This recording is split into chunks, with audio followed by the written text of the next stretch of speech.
I've spent my life doing personal work, really looking at my dark edges, my difficulties, attempting to shave out negative thinking, to allow myself to focus on what I believe and to walk towards that which has meaning for me.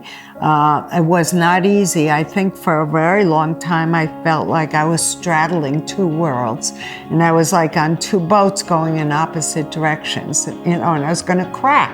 I had to make a decision, do I belong to the systems or do I choose to be free? And free doesn't mean being wild. It means taking on new responsibilities and trusting and having faith in that the creation is coming, that you can really follow your own path and that you can create meaning within that and have something grow.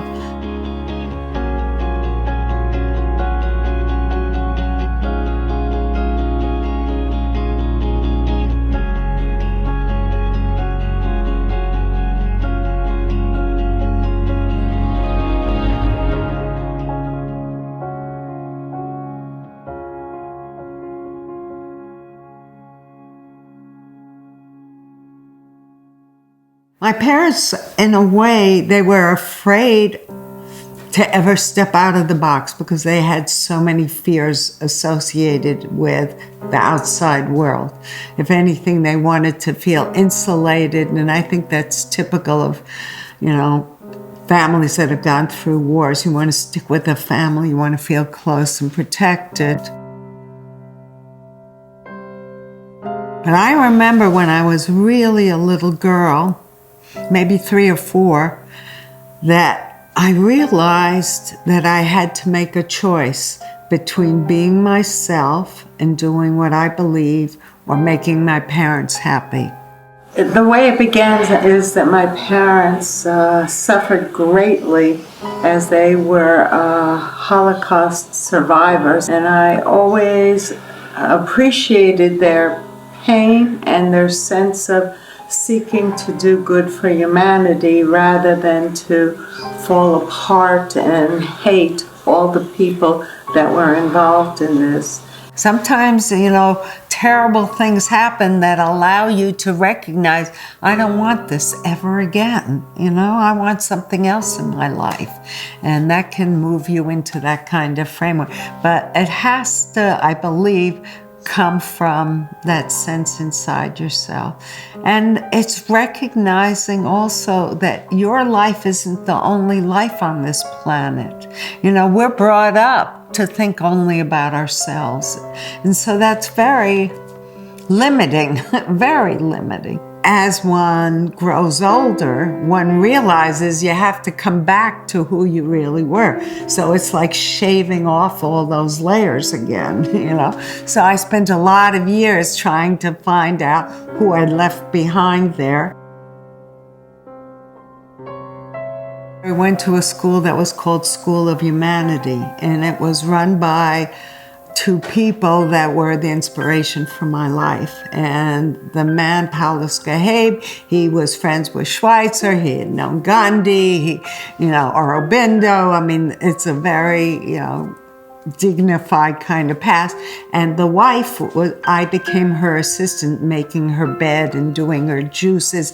But I sat on her bed every day and she talked to me and she inspired me. So that was the great gift.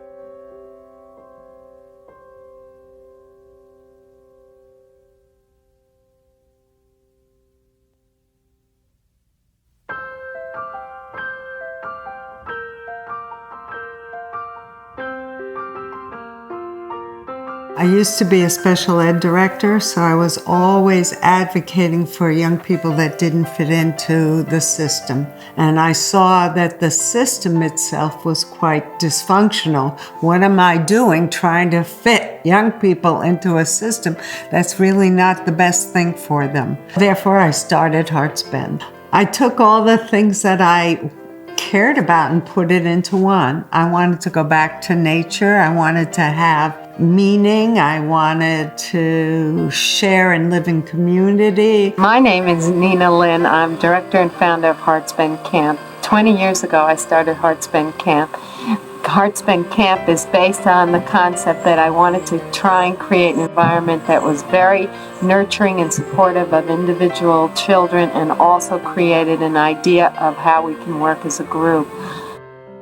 I remembered my days at this School of Humanity and how much it had meant to me to be in an environment that cares about me.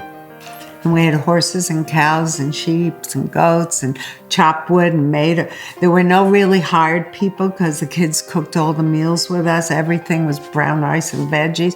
But they loved it, you know, they loved it. And whatever phase I was going through, they would go through it with me. I was like, you know, if it was doing Jane Fonda, we did Jane Fonda, huh?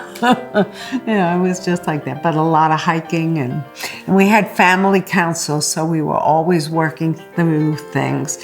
And, you know, slowly, you know, about the spiritual movement, that was my growth pattern. I went from self-esteem development to global education to peace education to multicultural education to character education. I mean, I really was pursuing all of it, but I felt like all of it was about going from outside in, and it was about teaching tolerance. It was about compromise.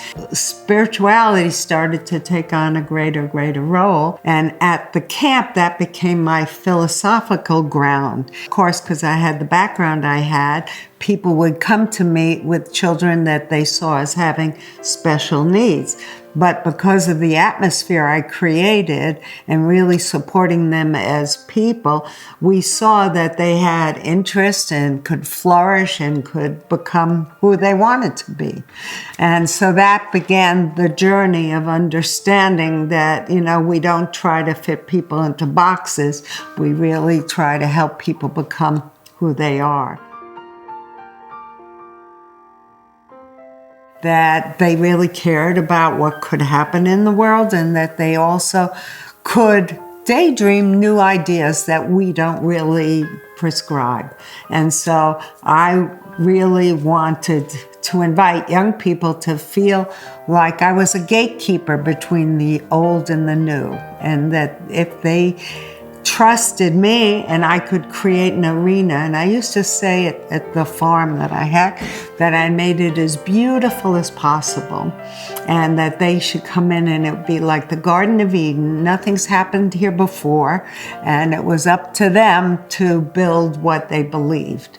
And we would spend each summer doing that and creating understandings, and everybody would live by those understandings. As I reflect on why I chose children, they're also the component that I know that they carry the future, and that we are really, you know, the mature ones are the thought leaders, but we're not really the ones that are going to make the changes. And so I wanted to empower young people to begin to see that they too would have these roles that we have, and that they could do something else with their lives. And I always said, please don't imitate what's come before you. Begin to think of what you can build. I made better friends here in 6 weeks than I have in my life. I think it's a really friendly place here, and when I first came here, I was really worried if I was going to have any friends, and I have a lot of friends. I just can't think of anywhere else I'd rather be. I've begun to understand myself more by coming here. Nina's philosophy, Nina's focus, Nina's sort of, I was talking about Heartspend about sort of personal, what it does for how she helped kids sort of become and be, but where the next step to that is having those kids go out in the world and, you know, stand up for justice and freedom and peace and all of those things. You know, that sounds a little bit overwrought maybe, but it's true. I think you can only do that once kids have sort of confidence in their self and an interest in the world. And are youth able to really talk in depth about these topics? Yeah. And how? Yeah, I go all the way. Yeah. Spiritual is a living ethics. It's an awareness of the interrelatedness of life. It's the deep understanding of the importance of living for meaning, of having a sense of direction, and serving, serving humanity.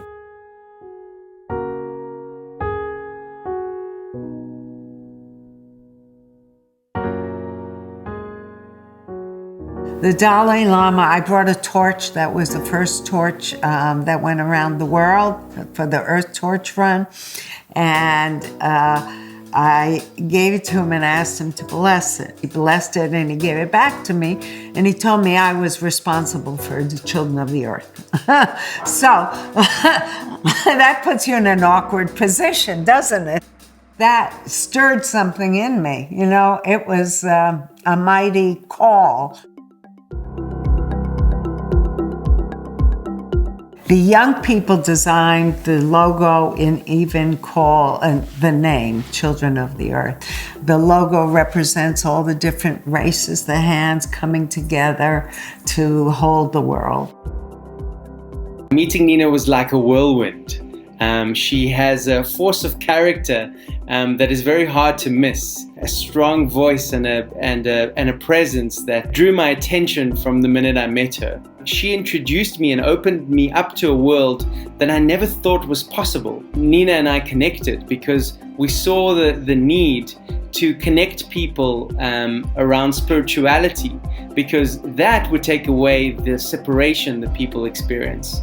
I was fortunate enough at the age of 19, 20 to meet Nina, because the way that she approaches the world and the people that she gathers around her are the kind of people who understand that there is much more to life than school, college, university, work. The work with her was about moving from seeing the world myopically to really expanding my own horizon with regards to what's possible.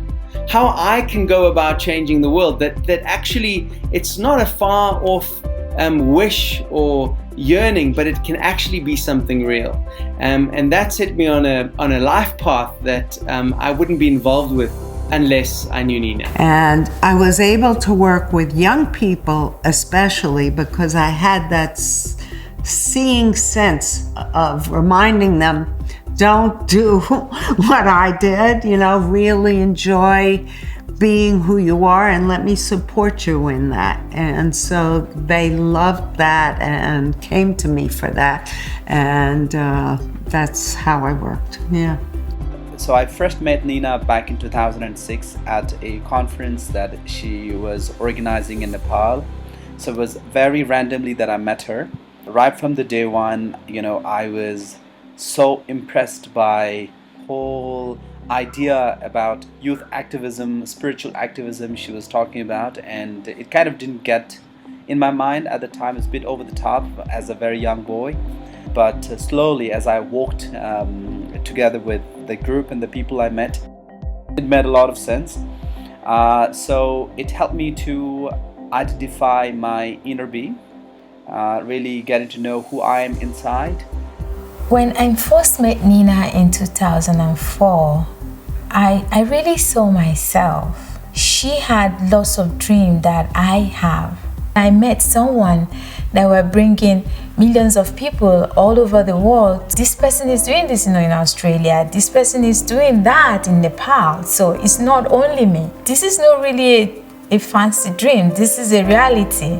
So that was what I saw in Nina, the hope of really doing what I'm born to do.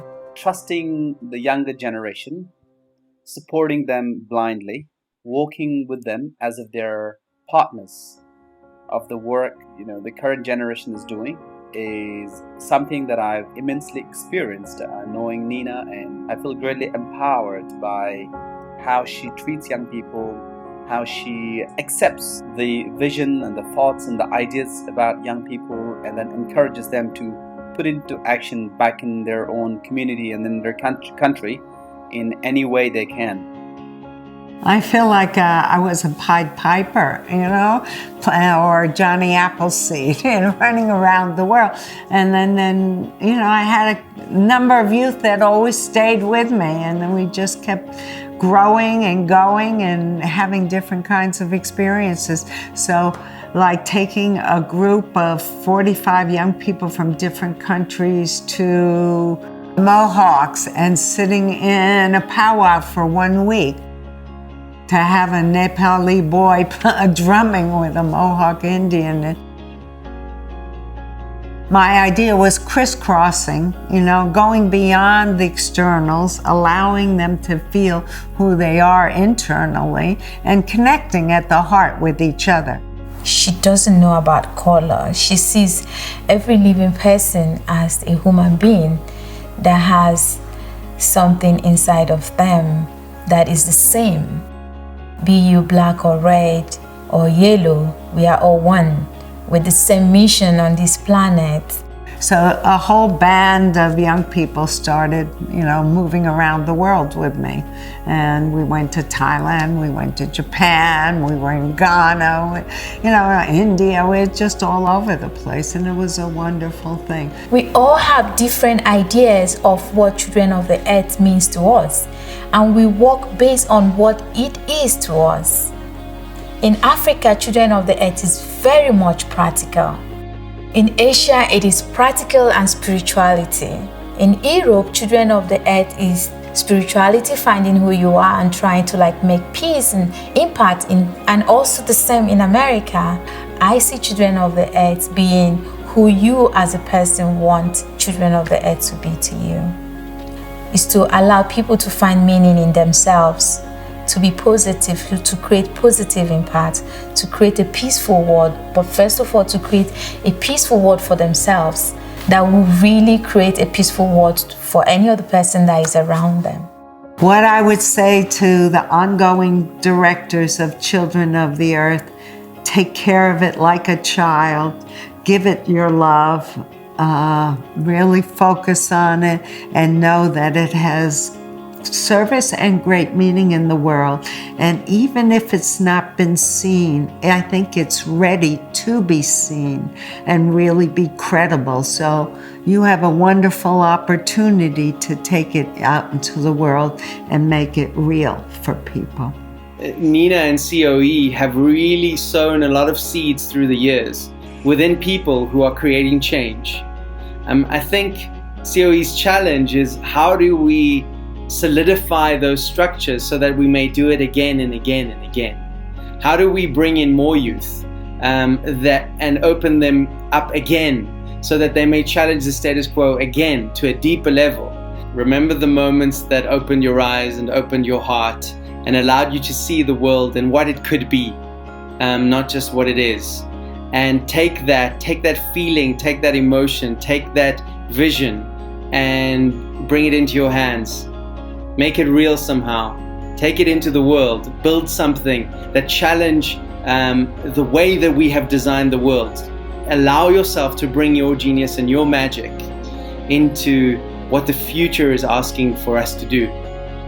I think it's not going to be an easy task, because no one can be Nina.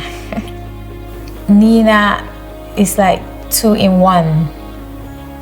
For someone like me to take on Children of the Earth, I need to be 2, So, because it's so much to be done. So much to be done. Oh, she's here! She's here! I didn't know she's here!